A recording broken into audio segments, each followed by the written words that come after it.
नमस्कार दोस्तों। आज एक बड़ी ज्वलंत सी समस्या है। कुछ नए स्ट्रगल करने वालों ने या जो संघर्ष में रहते हैं, ऐसे कुछ कलाकारों ने जो कुछ एक ख़ास अपने मकसद से आगे बढ़ रहे हैं, अपने पैशन को फ़ॉलो कर रहे हैं। ऐसे लोगों के कुछ सवाल आए मेरे पास और उन्होंने कहा कि मैम इस सवाल का जवाब दीजिए। हमारे मन में इस तरह के सवालात लगातार आ रहे हैं। तो आपका क्या उस पर सोचना है, इस पर आप अपनी बात रखें और हमें थोड़ा-सा गाइड करें। शुरुआती ही दौर में जैसे क्या कहते हैं ना कि आप किसी पैशन को फ़ॉलो कर रहे हो, मान लो कि लेखक हो, कवि हो, खिलाड़ी हो, एक्टर हो, नाटककार हो, लेखक हो, कुछ भी ऐसी चीज़ें जहाँ पे आपको एक स्ट्रीम से हट के काम करना पड़ता है। ये जो रोज़ की आपाधापी है, भाग-दौड़ है दुनिया की, उससे अपने आप को शांत रखते हुए काम करना पड़ता है। तो वैसे समय में आप कैसे काम करोगे? और क्योंकि आपको उस तरह के काम को करने के लिए थोड़ी एकाग्रता की ज़रूरत है, तो आपको भीड़-भाड़ से और दुनिया की जो भेड़-चाल है, उससे हट के काम करना पड़ता है। वैसे काम करने में टाइम भी लगता है और तुरंत वो कोई आउटपुट नहीं दे रहे होते हैं। वैसे जो काम होते हैं वो आपको तुरंत कोई मोनेटाइज़ेशन नहीं देते हैं, पैसा नहीं देते हैं, जिससे ज़िंदगी गुजारी जाती है और जीने के लिए पैसा बहुत ज़रूरी है। ये हम सभी जानते हैं, पैसा एक एनर्जी है और पैसे के बगैर हम नहीं चल पाते। ऐसे में वो कैसे करें, अपने पैशन को क्यों करें फ़ॉलो और कैसे करें और किस तरह से सर्वाइव करें? ये एक बड़ा सवाल, एक बड़ा मुद्दा बन के आया। तो इसके लिए तो सबसे पहले ये कहूँगी, बताना चाहूँगी कि अगर आप कोई पैशन फ़ॉलो कर रहे हो, तो जो इस तरह की जो चीज़ें होती हैं ना, ये मौलिकता जो होती है, तो स्पॉन्टेनियसटी जिसको कहते हैं, तो एक स्पॉन्टेनियस आती है आपके अंदर वर्च्यू, वो शुरुआती दौर से ही आती है, शुरुआत से ही आती है। तो ऐसे में आप ऐसा करो कि सबसे पहले तो जब आप पहचान लो कि ये आपका पैशन है और ये पैसे तो बहुत देगा मगर थोड़ा वक्त लेगा, तो अपने साथ-साथ मुझे लगता है कि एक ऐसी स्किल डेवलप करनी चाहिए जिससे कि आप क्विक मनी को अर्न कर पाओ। तो वैसे में आपको इस तरह से जो चीज़ें होंगी और इस स्वीकारोक्ति भाव रखनी होगी, स्वीकार भाव में रहना होगा कि ये वक्त लगने वाली चीज़ें हैं मगर होंगी। तो जब इन चीज़ों को समझ पाओगे, हकीकत को आप स्वीकार करोगे, तो इस बात के लिए आगे बढ़ पाओगे और चलोगे आगे। तो उस काम से जो कि आपने स्किल्स को सीखे हुए हैं, वो आपके जीवन के लिए, जीने के लिए पैसे को अर्जित करेंगे और जो भी आपका पैशन है, आप उसको फ़ॉलो करते हुए आगे बढ़ सकोगे। दूसरा सवाल ये आता है कि जो पैशन को फ़ॉलो करते टाइम में जब आप उसको पूरा नहीं कर पाते हो, आगे नहीं बढ़ पाते हो, तो जो बेचैनी आती है, उस बेचैनी को कैसे सँभालें? कैसे अपने आप को कंट्रोल करें? उस दौरान अपने आप को दुनिया से कैसे एक मेन स्ट्रीम में रखते हुए अपने आप को आगे बढ़ें? तो इसके लिए मेरी सलाह है आप सभी से, ऐसे जो भी व्यक्ति हैं जो कि अपने किसी भी पैशन को लेके आगे बढ़ रहे हैं, अपने जुनून को पूरा करना चाहते हैं, अपने सपने को हकीकत में बदलना चाहते हैं, तो देखो दुनिया बड़ी ही मार काट मची हुई है यहाँ पे और बड़ी ही कठिन है, ये हम सभी जानते हैं। ज़िंदगी जीना आसान है जब अगर हम जीने का ढंग समझ लें, तो वो जीने का ढंग हमें कैसे समझ में आएगा? पहले तो सबसे पहले है कि लाइफ़स्टाइल में हम इस शरीर और आत्मा के संबंध को समझ लें, क्योंकि जो भी इस तरह के जो पैशन होते हैं ना, वो आत्मिक आते हैं, रूहानी आते हैं अंदर से।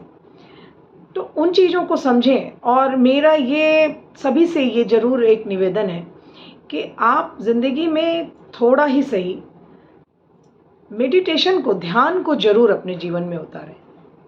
मैं इस मामले में मैंने बार-बार अपने वीडियोज़ में बोला है कि मैं ओशो को बहुत फ़ॉलो करती हूँ।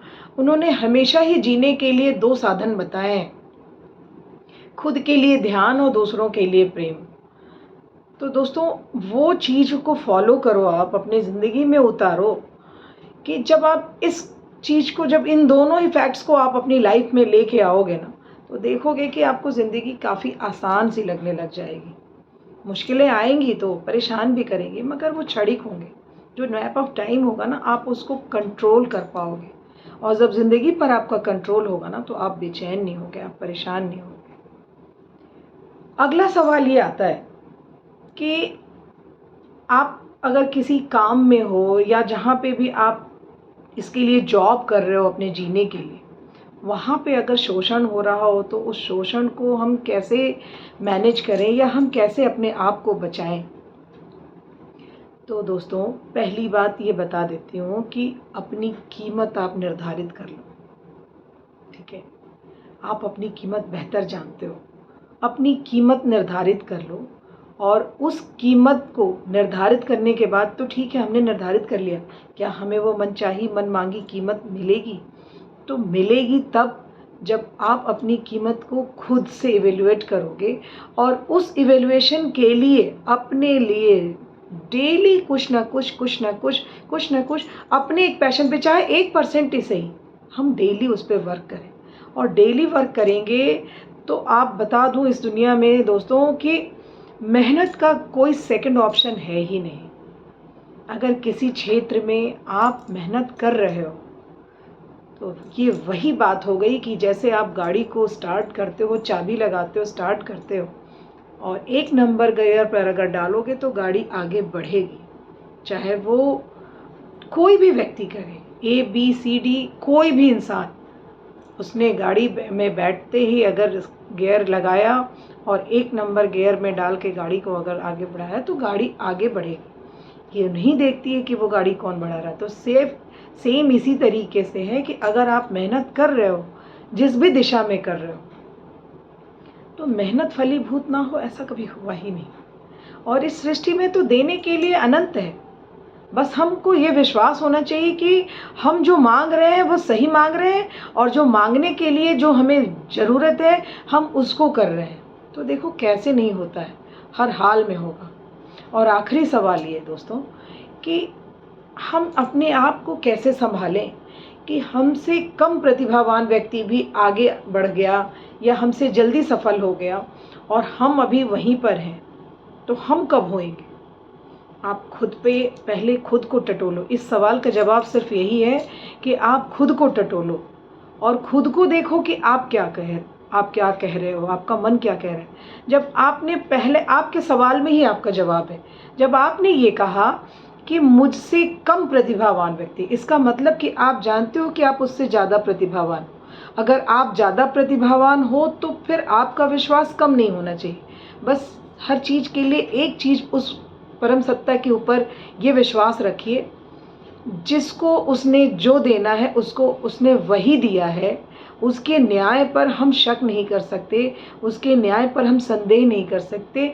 और अगर हमें लगता है कि जो हमें मिलना चाहिए वो हमें नहीं मिल पा रहा है, तो इसका मतलब है कि उसके दिमाग में आपके लिए कोई बहुत बड़ी चीज़ है, कोई बहुत बड़ी उपलब्धि आपका इंतज़ार कर रही है। इस विश्वास को अपने अटल विश्वास बना लो, और ऐसा हो नहीं सकता ये ना हो। दोस्तों जो लॉ ऑफ अट्रैक्शन भी होता है ना, ये पूरी तरह से इसी पे वर्क करता है। और वो एक लॉ, जब हमने लॉ कहा तो इसका मतलब वो कानून है। हमने कोई मत नहीं कहा, कोई विषय नहीं कहा, वो कानून है, वो सृष्टि का कानून है। अगर आपने उस आकर्षण के सिद्धांत को फॉलो किया, आप अगर जानते हो कि आप कैपेबल हो मोस्ट ऑफ, तो कैसे नहीं मिलेगा, मिलना ही मिलना है। तो दोस्तों इस पर विचार करिएगा ज़रूर। और अगर जो ये सुझाव मैंने दिए आप भी इससे सहमत हो तो कृपया इसको ज़रूर मेंशन करना कमेंट्स में कि हाँ ये आपको सही लगे। और इसके लिए मैं आपका धन्यवाद, अग्रिम धन्यवाद देती हूँ कि आपने ऐसे सवाल किए, मेरे अंदर भी इस तरह की जिज्ञासा को जगाई कि मैं इस जवाब को दे पाई, और ये जवाब मैं सही दे पाई या उसके करीब भी हो पाई। तो मैं इसके लिए अपने आप को, उस परम सत्ता को धन्यवाद दूंगी कि मैं आपके काम आ सकी। धन्यवाद दोस्तों, खुश रहिए, खुद को खुश रखिए, लोगों को खुश रखिए, खुद ख्याल रखिए, लोगों का ख्याल रखिए। नमस्कार, धन्यवाद।